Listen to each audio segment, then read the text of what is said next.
Blog Talk Radio.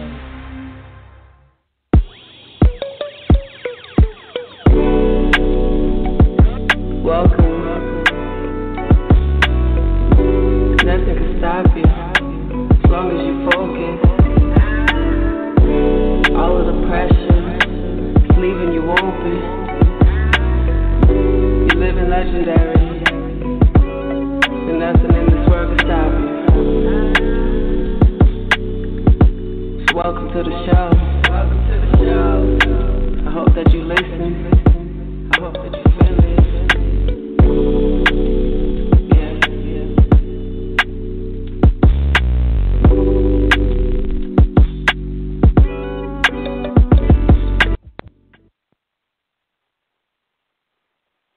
Yes, hello, hello, hello. It has been forever since I've actually been on live.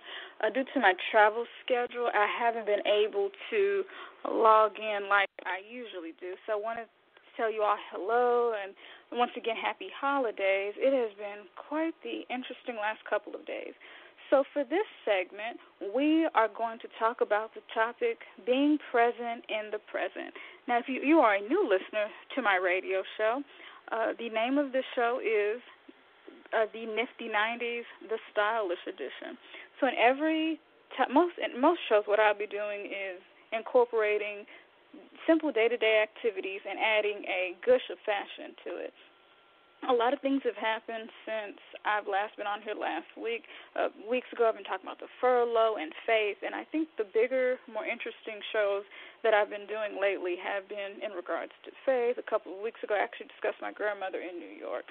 So this topic, because we're going from the furlough, as everybody is aware of, the furlough, prayerfully, the furlough will not we won't have the furlough again, but we're on a little bit of a hiatus from that right now. So everybody's, working on getting things together. So we're going to get right into it today. We're going to discuss how to be present in the present.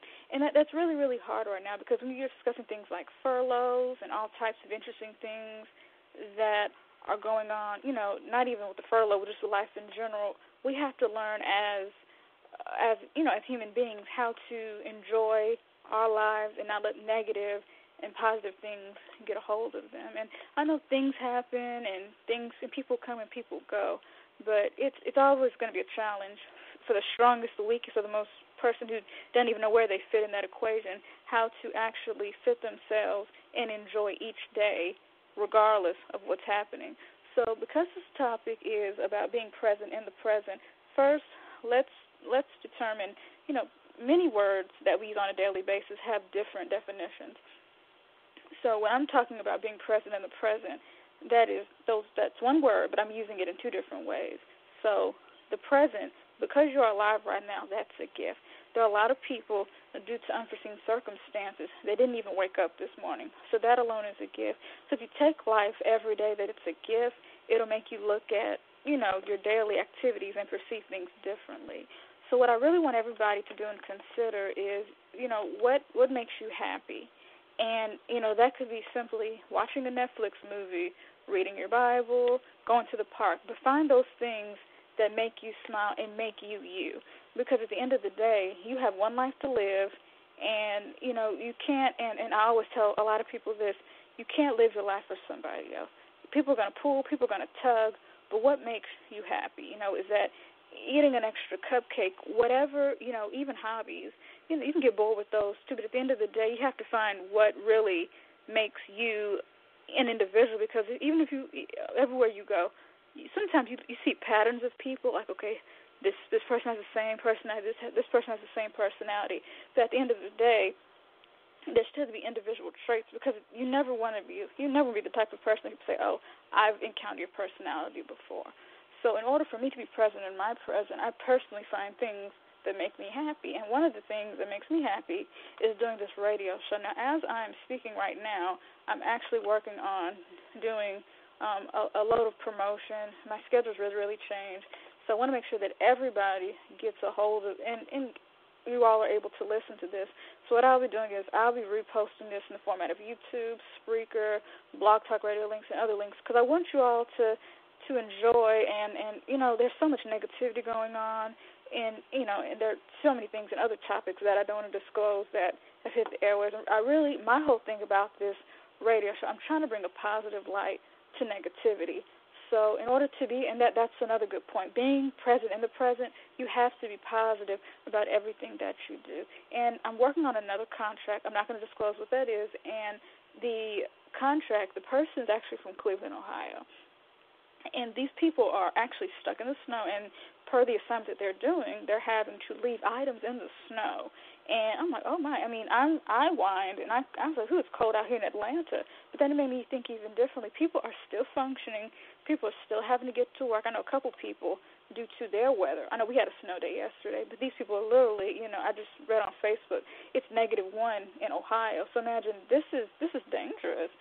So think about, not only do you have people in -1 degree temperatures, people have been affected by the furlough, and then I based on the contract, which I'm not going to disclose right now, because you don't want negative energy on everything that you do. It's a great opportunity. I love it, but I don't feel the need to disclose that right now. And for the specific opportunity that I'm working on, I had to speak to a government official in Cleveland, Ohio. I'm still trying to learn the counties and all the stuff like that because it's totally new. Even the person that I'm working with is saying, hey, she knows nothing about Ohio. I know, I had a homeboy from there, but I don't personally know what I mean. I know that it's my homeboys from there. I had a former homeboy from, high school, and that Bone Thugs and Harmony from there. I know nothing about Cleveland, Ohio. So it's really, opening up my mind to other things and realizing that as different as Cleveland is from Atlanta, they deal with a lot of stuff. You got the weather, you got all other environment dealings, being that they're in the Midwest.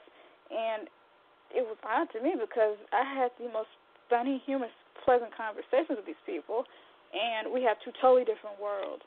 So my challenge, great opportunity, love the feel. I love I hate to say it, vibe, hate that word, but, I love the energy, I'll say a better word. I love the energy that the opportunity entails, but, we were having, regional barriers. I was having, they talk really, really fast up there. I don't talk as fast, and I just wanted to make sure that they comprehended me, and I wanted to make sure that I comprehended them. So after I got past that, we were good because that's just not an area. I have family, New York, California, Louisiana, and maybe I have one uncle from Detroit, but that's not like an area that I personally have a personal connection to. So it's been quite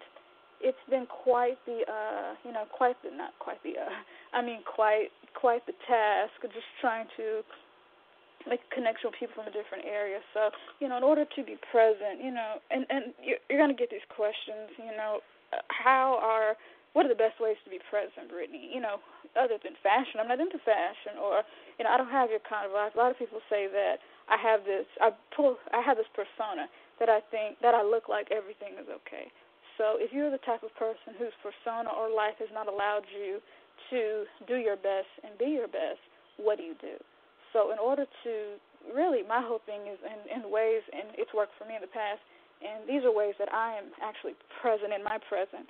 So what I have to do, and this may sound a little strange, but you sometimes have to isolate yourself. If you're a person like me, and, life has allowed me to be around a lot of people, you have to learn how to, I wouldn't say isolate yourself and be fully alone, but find things that, are more individualized, because what you'll realize, and I've learned this over the years, sometimes you'll feel bombarded. When you're around, I tell people this all the time, I'm around thousands of people sometimes throughout the week.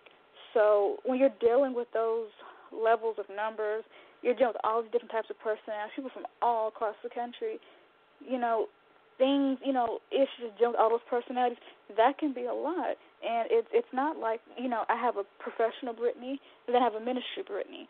So I have to balance. So in order, and, sometimes I can go to church, and I can be very exhausted. And sometimes the night prior, I have to take an aspirin, because due to whatever I'm doing the previous day, I could be in pain from, head to toe. Nobody knows, because as I told somebody else in another situation, being that I'm a really good introvert, so I'm able to hide all of my feelings and my concerns. And the person agreed. They said yes, they understood, because they're also an introvert as well. With that being said, I mean, really, I wouldn't say isolate yourself for a long period of time, because that can turn into a recluse. But my whole thing is, in order to be present in the present, you have to by being by yourself and doing whatever you really have to really focus on doing whatever you have to do to realize who you are inside. And when you figure that out as a wardrobe stylist, which is why you should contact me, my rates are astronomical only because I make sure that I'm not slapping clothes on you. I want you to pull out after you've, had your personal time, gotten together and figured out who you really are. Then I dress you for your future. I don't dress you for the trends. I don't dress you, and granted, I've had all types of clients. I dress you per your need and per your desire. And your needs and your desires, because you're speaking about that from a customer point of view, being that, I have years invested in this industry, I know how to dress you for success.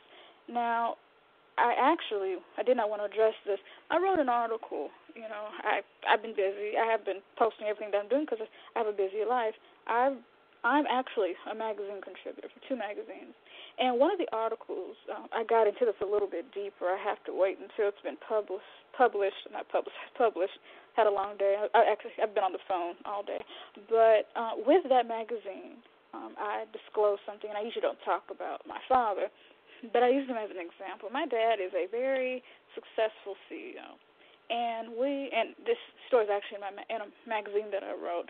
But the thing that there was a point, and it helped people to understand why I dress or act a certain way that I do. We had a Donuts for Dads event at my school. Now, granted, this was at, I believe, Duluth Middle School. Now, as everybody knows, Duluth, Georgia is, if you're not from the area, remember, some people are not from this area, back in the day, Duluth was a very high-profile area. You had Bow Wow. I used to live across the street from Bow Wow. There was a lot of money. It was an eclectic group of lots and lots of cash for it to be the Southeast. So I was around this for a very long time. So when I moved out here, I believe the 7th grade. And, I moved out there, because I went to sixth grade. I went to Summerall. I was in Norcross, that's right. So for the 7th grade, that was Duluth Middle. That was 7th and 8th. And then 9th grade, I went to Duluth High. And then Peachtree Ridge, I was 10th and 11th. And then I ended it off.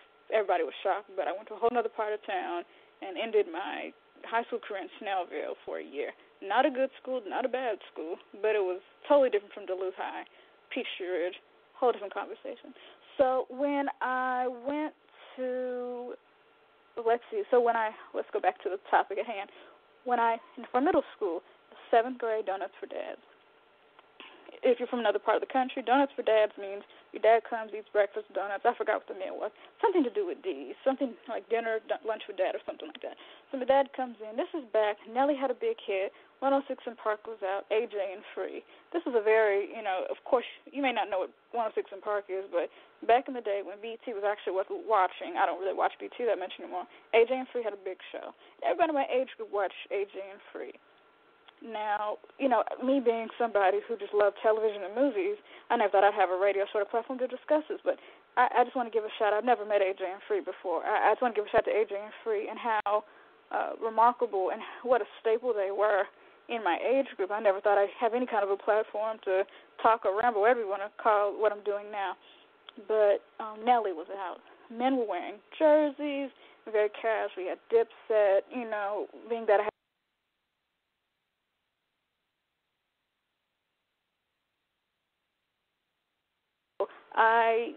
these are all the images that I'm seeing. So my dad comes in.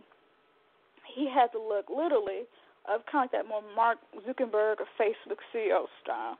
And I'm like, oh, wow, what are the kids going to think? Are they going to think my dad's corny? Because these were not the hip clothes that the kids were wearing at the time. Because, of course, these kids, their dads were lawyers, their dads were attorneys. And granted, my dad, and it was a totally different racial demographic. So they had a certain image of African-American men and what they looked like they were, being that they were rich.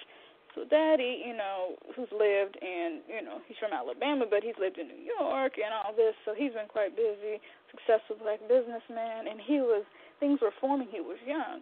Now, I don't know what he was doing at that time, but he made an image for himself. So before, he got to the age that he is now that I won't disclose, he was already forming and getting himself together. Now, granted, he had a very toned-down outfit.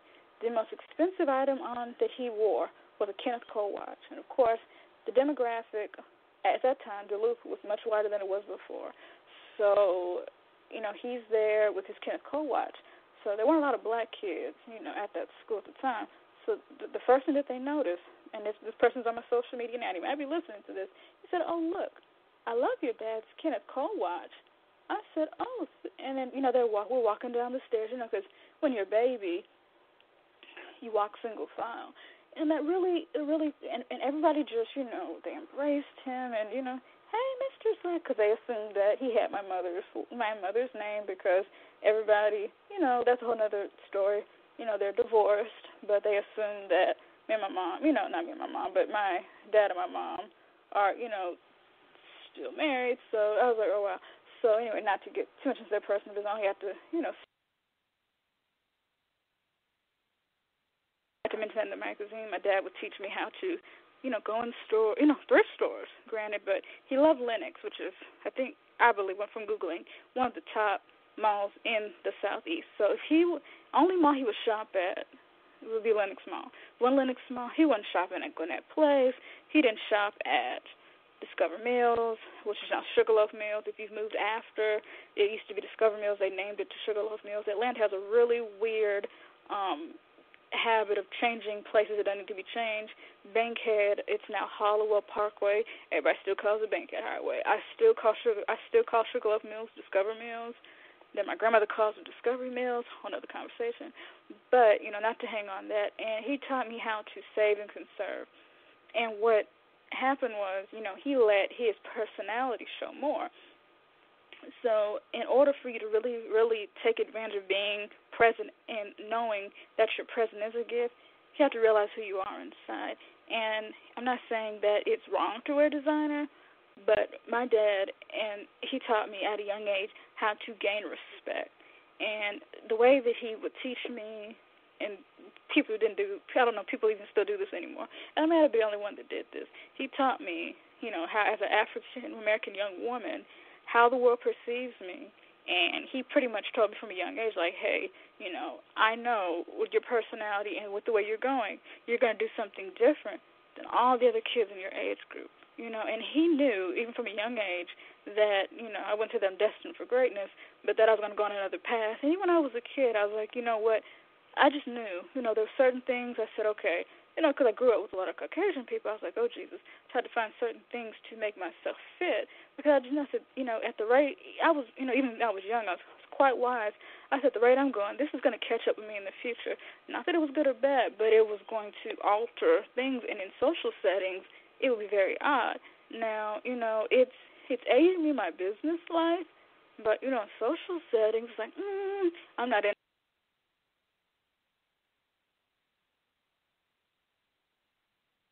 because of what I've been, introduced to and then through life.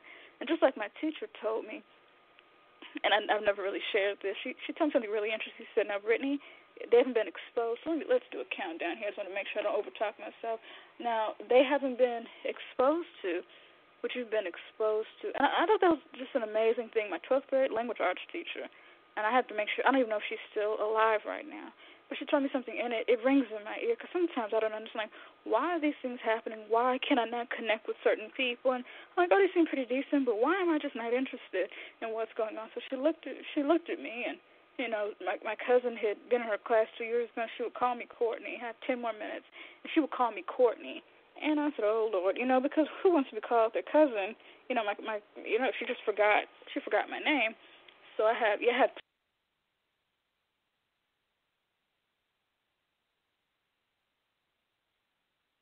pretty much said, hey, Courtney, my name is actually Brittany. You've been exposed to much more than they have been, which she's saying, like, the students in the class. And when things bother me, when I get confused, when I don't know what's going on, then I remember what she told me.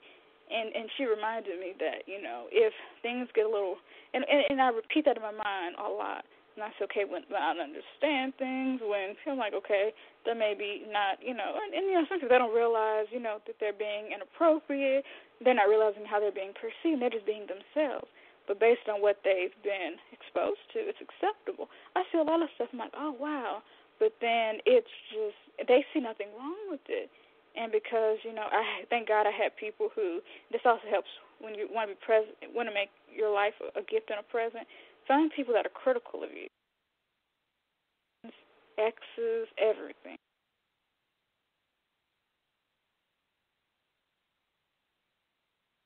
You become, makes life a gift, which is really what being present in the present is. It's really making sure that life is a gift. Pretty much, I wouldn't say let sleeping dogs lie, but without giving out too much personal information, if you have an issue or concern with something that previously happened in your life, just let it go. And don't rehash. And if things are not going to work out, don't let it work out. It's not for you to let it work out. And some things you don't need to continue over into the next year. And I was out of town, coming back home, and I tried to resurrect a situation that should have disappeared a long time ago. And the person, they kept looking at my IG story, and he's one of my previous love interests, I'll say, because I don't like the word ex, because at one time, I cared about this person, so to me, ex is a little brutal, and we kind of, we left on okay terms. It was just honestly the person, the person said he didn't believe in interracial dating and interracial relationships and interracial marriage, so I broke up with him, and it really altered me. So I had to heal from that. And it's one thing to break up with somebody, but imagine breaking up with somebody and you have to deal with the racial part of that. I don't want to, I don't want to do. And the worst part about it was he's mixed with something too. So it was just a lot, and I could not deal. And honestly, one of the reasons why I fell in love with him was because of some of his features, because he's mixed. And he had very distinct features. So I was like, you know what? He grew up and everybody assumed to where my parents were from, so I thought it was going to be good. But, for me to not go and dig deeper into that situation, it's just making life a gift. And, he kept looking at my IG story. So I was trying to, check on him, just see hey, how are you? In other words, okay, you keep looking at my IG story, you're not saying anything. What's the deal? So we keep talking, and, life would happen. He said, okay, it's okay. I'm not trying to ask you to be friends. I'm not trying to ask you out again. Just want to be friends. I'm like, well, that's fine. And we kept talking. And the conversation just did not go the way I planned, so I blocked him. But, I wish him well and blessings to him, but it's just some people, and then I had to really, not literally, I had to not only block him on social media, I had to, block him out of my life because he had just, it had gotten to be too much, and, I had a little empty time, and, I was feeling okay. I was gone to New York. I felt kind of good, and, I felt my old personality rising, and I was, starting to make plans for things in the near future that had nothing to do with anything close to Jesus. I'm like, you know what, no. If this person,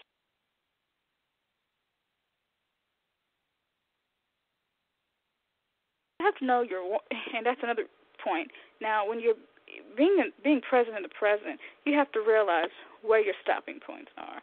And most of us know, and I appear to be one of the strongest people in the world, but I have moments. If I'm alone and a young guy single about my age, nothing's going to end right. I know that, so why put myself in predicaments where things are going to happen? You know what I mean? So with 6 minutes on the clock, when I originally, spoke about this, to go into literally my fashion career, it's gone real well. Now I'm working on my notary business, and lastly my mobile spa, and that'll all be simultaneously running in a couple of months. So being that I have 3 businesses running simultaneously, my patience for certain places, people, things, and ideas, very short, because what I had to do, what I had to deal with, the boundaries I had to face, being a young African-American entrepreneur from Atlanta and having to overstep those boundaries to make sure that I became the successful person that I am, and having to contradict stereotypes and not be the average African-American woman, and, to get out of that I hate to say it, I hate the hashtag Black Girl Magic because it puts us on a category when at the end of the day, people don't realize how unique the African American race is. If you keep putting us in a category like that, it's going to make everybody think that we're all the same. So if you're not African American, you don't realize it. Just like every other race has individuality, so do all we. So every day when I go to work, every day when I'm on the phone, I'm always having, I wouldn't say clean up everybody's mess, but I'm having to shut down stereotypes of what an African-American 28-year-old woman is doing. So if that's something that's not easy, because some people are okay with doing what everyone else is doing, and you are not making an impact, but I believe that in order to make an impact, we have to offer society and the nation something better. And when I have my silly moments, that's an inbox, that's a phone call. I try not to put that much on social media like that because, again, I have a brand, I have a name. And I've built my name and my brand on my reputation and my openness and on a professional standpoint on being tactful and professional. And, that's tough. So when I have, my friendships, my future relationships, they have to all be intact because in order for me to be present in the present, me currently being present in the present, I have to give my best. And that's the issue. People cannot fully be present in the present without giving their best. Because some of y'all have friends say, oh, that's going to be okay. Life, no, you have to step out. Do whatever you can until you say, hey, that's enough. And if what your enough may not be my enough, but you got to get to your enough. And you got to be an independent person like I've been over the years and find things out on your own. And then if all else fails, you ask a relative. But in certain cases, almost burn yourself out to the point that you can't go anymore. That shows maturity and independence. Because when you don't have anyone else to ask, who do you ask? And another thing, in order to really fully enjoy life, there's a whole lot outside of Facebook. And everybody who's your Facebook friend is not your friend. I can account for this. Many people, this is why I'm very selective with who I hang out with and who I befriend in life. I've had these issues. I've seen this before. These same people who will like your stuff, they will talk to you. They'll talk about you to me. And this happens all the time. People come up to me and, how do you feel about so-and-so? I don't know. I have nothing to say about them. We've not to give out too much information, we've worked together, and that's it. But then there's also that one person, and I'm not using that as an example, but there are people that, in life for years will come, what do you feel about that? Certain ministries I've been connected to in the past and stuff like this. Question.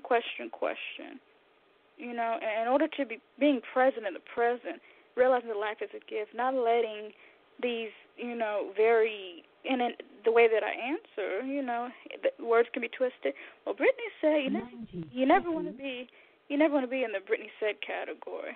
So with 90 seconds left, and I'm actually looking at the clock now, I hope I encouraged you, and I went a whole other direction. I stopped using scripts. I stopped using notes because I really want to give you, I just want to give you the pure, unedited Brittany. This one's about to lose her voice. The weather's terrible out here. Not as terrible as Ohio, but my voice is gone, and I'm about to go back out of town in a couple weeks. So I'm trying to heal. But, the call's about to go off. I'm going to take a couple of seconds and pray, and then we're going to be done for the day. Father, close your eyes and bow your heads really, really quick because this call is going to end really, really fast. Lord God, we thank you for this day. Allow the people on this call to realize, I know we had a late start today, that in order to enjoy life, they have to realize that they have to be present in their own present, and that life is a gift and it is not a curse, and that they should enjoy every day. That doesn't mean spending $1 million, but just they need to learn how to enjoy themselves. Lord, bless everybody who gets on this call with peace, joy, and happiness, and something to smile about and laugh about for the rest of the week. Lord, we thank you for this time on this call, and Lord, and give them traveling mercies as they go to and fro in this weather. In Jesus' name, amen. With 10 seconds to go, I do thank you all for logging in to the Nifty 90s, the stylish edition. And I think that's it for the day. We're actually carrying over a little bit, but you are now tuning in to the Nifty 90s, the stylish edition with Brittany. And today we talked about being present in the present. Thank you so much for tuning in, and enjoy the rest of your evening. Bye-bye for now.